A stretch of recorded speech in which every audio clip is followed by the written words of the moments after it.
नशेड़ी मंगरू की कहानी। एक छोटे से गांव में मंगरू नाम का आदमी रहता था। कभी वो बहुत मेहनती और हंसमुख किसान हुआ करता था। उसके खेत लहलहाते थे, घर में खुशहाली थी और गांव में उसकी इज्जत भी थी।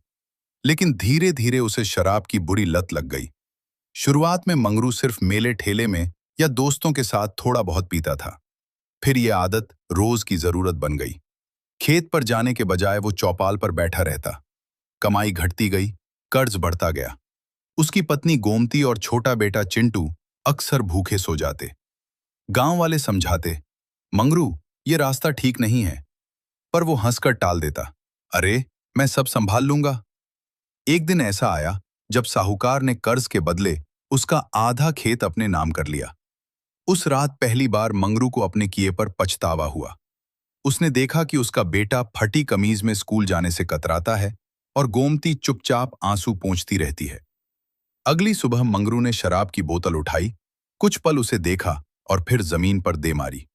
उसने कसम खाई कि अब वो नशे को अपने जीवन से दूर करेगा। शुरुआत आसान नहीं थी।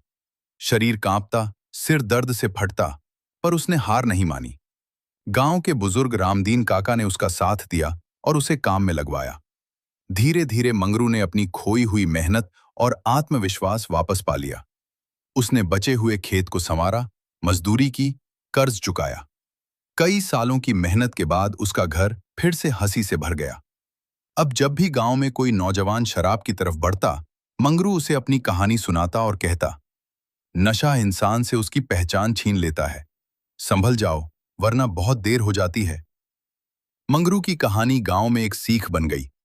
गलती चाहे कितनी भी बड़ी हो, इंसान अगर ठान ले तो बदल सकता है। चाइल्ड।